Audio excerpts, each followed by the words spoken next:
నిన్న నల్గొండ జిల్లాకి ఈ రాష్ట్ర ముఖ్యమంత్రి రేవంత్ రెడ్డి గారు వచ్చిన సందర్భంగా మా నల్గొండ జిల్లాకి ఏదో వరాలు వస్తున్నాయి, వేల కోట్ల నిధులు తీసుకొస్తుండే ఇద్దరు మంత్రులు ఎంపీలు ఇంత పెద్ద ఎత్తున ప్రభుత్వ నిధులతోటి ప్రజల సొమ్ముతోటి ఖర్చు చేస్తారు కదా అని ఆశించినాం.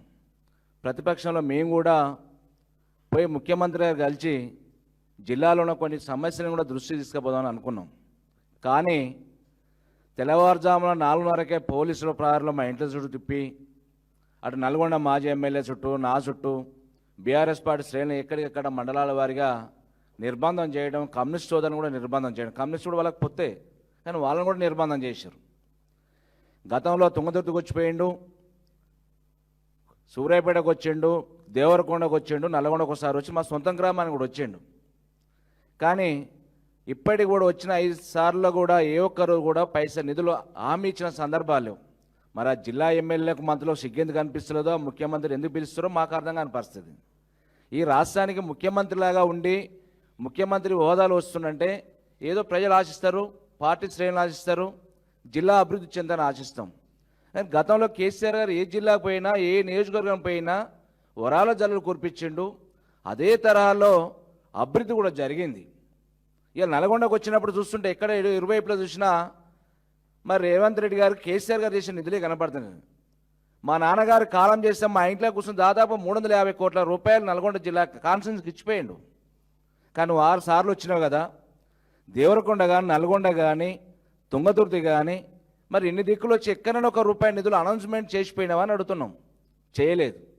పైపెచ్చుగా పదే పదే ప్రజల సొమ్ముతోటి వేదికలు పెట్టుకుని ప్రజాధనాన్ని దుర్వినియోగం చేస్తూ పొద్దున్న లేస్తే బీఆర్ఎస్ పార్టీని, కేసీఆర్ గారిని, కేటీఆర్ గారిని, హరీష్ రావు గారిని ఏ రకంగా తిట్టాలని పనిగా పెట్టుకుంటాం తప్పితే మరొక కార్యక్రమం చేస్తున్నామని ప్రశ్నిస్తున్నాం. ఇవాళ జిల్లా మంత్రులు చెదగాకుండా అయిపోయారు, జిల్లా ఎమ్మెల్యేలు చెదగాకుండా అయిపోయారు, పార్లమెంట్ సభ్యులు నిద్ర వ్యవస్థలు ఉన్నారు. మరి ఈ ముఖ్యమంత్రి ఓటుకు నోటు దొరికిన దొంగ ఆర్టీఐ ద్వారా, యాక్ట్ ద్వారా ఏదైతే కోట్ల రూపాయలు సంపాదించిండో ఈరోజు ముఖ్యమంత్రిగా ఉండి కూడా గతంలో ఏం చేశారు, ఇప్పుడు ఏం చేయబోతారు, అధికారులు ఏం చేస్తారు, కాంట్రాక్టర్ ఏం చేస్తారు, వ్యాపారవేత్తలు ఏం చేస్తారు, వాళ్ళ పనిలో ఉండి హైడ్రా పేరుతోటి కోట్ల రూపాయలు దండుకోవడం కార్యక్రమం పెట్టుకున్న ప్రజా సంక్షేమం కానీ ప్రజా పరిపాలన అనేది విశ్రమించిన దుర్మార్గుడు ఇవ్వడానికి ఇవాళ రేవంత్ రెడ్డి స్పష్టంగా కనపడుతుంది. నేను నల్గొండకు వచ్చి ఏమిటికి వచ్చినావు, మా నాయకుడు కేసీఆర్ గారిని పాతరేస్తా, బీఆర్ఎస్ పార్టీ మొలగనీయ, ఒక సీటు కూడా రాని అంటే ప్రజాస్వామ్యంలో ఓటమికి గెలుపు అనేది సాధ్యం. అట్లా అనుకుంటే గతంలో కాంగ్రెస్ పార్టీ కూడా 3 సార్లు లోక్సభ ఎన్నికలకు పోయినప్పుడు మరి ప్రతిపక్ష హోదా కూడా రాలేదు. మరి కాంగ్రెస్ పార్టీని ఏమనాలి? ఇలాంటి దుర్మార్గుడు ఈరోజు పొద్దున్న లేస్తే ఇలా హరీష్ గురించి, కేటీఆర్ గురించి, కేసీఆర్ గురించి, ఉద్యమ నాయకుల గురించి, మరి పోతే శ్రీకాంతాచారి గురించి, అగ్గిపేట గురించి మాట్లాడతాడు. ఉద్యమాలు నడిచినప్పుడు నువ్వు ఏ పార్టీలో ఉన్నావు? ఉద్యమం పార్టీలో మీకే కదా తుపాకీ పట్టుకుని ఎక్కిపెట్టుకొచ్చిన దుర్మార్గుడు నువ్వు కదా, అది గుర్తు రాదా మాట్లాడేటప్పుడు? విద్యార్థులు, వేలాది మంది విద్యార్థులు, ఉద్యోగస్తులు, ఉద్యమకారులు ఎంతోమంది ప్రాణాలకు కారణం ఎవరు? నీ చంద్రబాబు నాయుడు కాదా? కాంగ్రెస్ పార్టీ కారణం కాదా? వాళ్ళకు 1000 మంది చనిపోయారని చెప్పి సర్టిఫికేట్ ఇవ్వాల్సిన నైతిక హక్కు, వాళ్ళ గురించి మాట్లాడే నైతిక హక్కు కూడా నీకు లేదు. ఉద్యమాలు నడిచేటప్పుడే తుపాకులు పట్టుకొని తిరిగిన దుర్మార్గుడివి నువ్వు. ఉద్యమాల గురించి, ఉద్యమకారుల గురించి, అమరవీరుల గురించి మాట్లాడే నైతిక హక్కు నీకు ఎక్కడదని ప్రశ్నిస్తున్నాం. ఈరోజు నల్గొండ జిల్లాకు 4 సార్లు వచ్చిపోయినావు. శ్రీశైలం టన్నల్ ఎంత మేరకు పని చేయగలిగినావు? అందులో 8 మంది శవాలు ఉంటే చనిపోతే నీ పుణ్యమా అంటూ చేతగాని ప్రభుత్వం నీదిగా తేలేకపోయినావు కదా. చేతగాని ప్రభుత్వం నీది కదా. నా సొంత గ్రామం బ్రాహ్మణవిల్లలో ప్రాజెక్టు నేను కేసీఆర్ ఆశీస్ తోటి ట్రయల్ రన్ చేసి పెడితే ఇంకా దానికి ఇంకా 100 కోట్ల రూపాయలు కావాలి, వచ్చి ఇనాగ్రేషన్ చేసిపోయినావు. ఇప్పటికి రూపాయి లేదు. సిగ్గనిపేట్ల జిల్లాకు వస్తుంటే ఇంకా తొక్కుతా అంటే తొక్కే సమయం దగ్గర పడ్డది. తొక్కే సమయం, ప్రజలను తొక్కే సమయం దగ్గర పడ్డది. ఇలా వ్యవసాయ రంగాన్ని అద్భుతంగా చేసినట్టావు. రైతు బంధు ఇచ్చినవా? రైతు భరోసా ఇచ్చినవా? 24 గంటల కరెంటు, నాణ్యమైన కరెంట్ ఇస్తున్నావా? ఇలా మార్కెట్లో ఎరువులు దొరుకుతున్నాయి, యాప్ అన్నావు. యాప్ లేదు నీకు. షాపులో, దుకాణంలో ఎరువులు లేవు. దుకాణంలో ఎరువు లేనప్పుడు యాప్ ఏం పని చేస్తుంది? పండించిన పంటలను కొనుగోలు చేసే దమ్ము ధైర్యం ఉండే ప్రభుత్వం లేదు కదా. దళారు వ్యవస్థలు ఇలా ప్రోత్సహిస్తే ఒక్కొక్క మార్కెటింగ్ సెంటర్లో నీ కాంగ్రెస్ పార్టీ కార్యకర్తలు రక్తం తాగి 40 లక్షలు 50 లక్షల రూపాయలు దోపిడీ చేసిర్రు. దాని మీద నిఘా ఉందని ప్రభుత్వాన్ని అడుగుతున్నాం. ఇలా యాదాద్రి ధర్మాల ప్లాంట్ ఇలా కేసీఆర్ గారి నాయకత్వంలో 4000 మెగావాట్ల పవర్ ప్లాంట్ తీసుకొచ్చిన ఘనత కేసీఆర్ గారు కదా.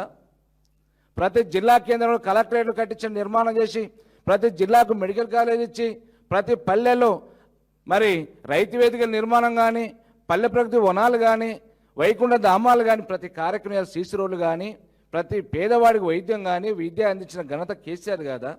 నీ పాత్ర ఏముందని అడుగుతున్నాం. ఇలా మహిళలకు 2500 రూపాయలు ఇస్తున్నావు, ఎవరికైనా ఇచ్చినావా? దళితులు 12 లక్షల రూపాయలు ఇస్తున్నావు, ఎవరికైనా ఇచ్చిరా? మీరేమన్నా చెప్పండి. ఇలా అతి కొద్ది కాలంలో 1000 కోట్ల రూపాయలు అప్పులు చేసినావు. అప్పు చేసింది ఎంత? ఏ పథకాలకు ఖర్చు పెట్టిన శ్వేతపత్రం విడుదల చేయండి. దమ్ముందని ప్రభుత్వానికి.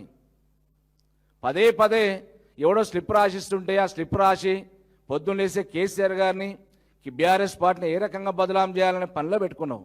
మా దగ్గర నరసింహారెడ్డి ఉండే, నేను కూడా ఎన్నడూ చూడలే, అంటుంటే ఇంటుండే టీడీపీలో ఒలిగొండ మండలం నర్సిరెడ్డి అనే అతను ఉంటాడు.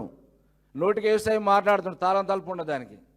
ఆయన స్లిప్ రాస్తుంటే గతంలో కూడా నరసింహారెడ్డి ఈ రేవంత్కు రాసిచ్చిందంట. ఇప్పుడు కూడా ఆయనే రాసిస్తున్నాడు. చంద్రబాబు నాయుడు శిష్యుడు ఆయనే కూడా.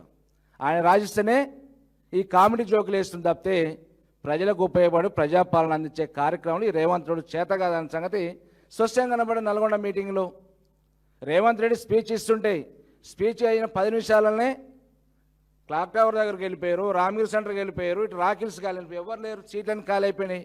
అంటే నీ ప్రసంగం వినడానికి సిద్ధంగా ఎవరు లేరు. ఎందుకంటే ఒక్క మాట కూడా నిలబెట్టుకోలే. ఎన్నికల ముందు 420 హామీలు 6 గ్యారెంటీలు అని చెప్పిన ఏ ఒక్కటి కూడా చేయలేదు.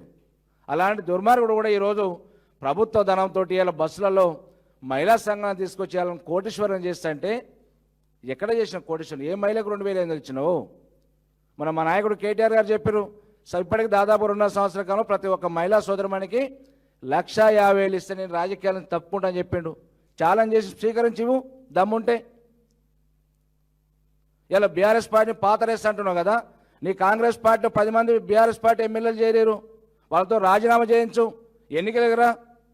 లేకపోతే నీ ప్రభుత్వాన్ని బర్తరఫ్ చేసి ఎన్నికలగరా. మా హరీశ్రావు గారు సవాల్ ఇచ్చిరుగా నీకు, సవాళ్ళను స్వీకరించి దమ్ముంటే. అది లేదు. ఉపదప్పుడు ప్రసంగాలు, ప్రజలను మభ్యపెట్టాలి, అక్రమ కేసులు కట్టాలి, నిర్బంధాలు చేయాలి, మాయం మోసం చేయాలి, ప్రజలను దగా చేసి మరొకసారి నేను 2024-34లో నేను ముఖ్యమంత్రి అయితే అంటాడు. 34 కాదు, ఇప్పుడు ఎన్నికలు పెట్టుకో దమ్ముంటే.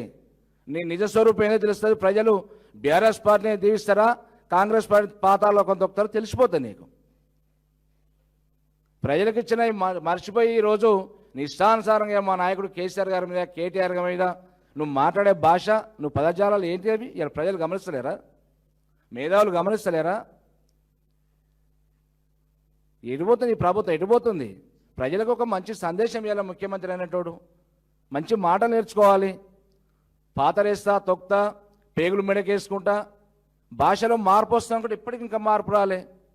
ముఖ్యమంత్రి అను పశువుల కాపరివా?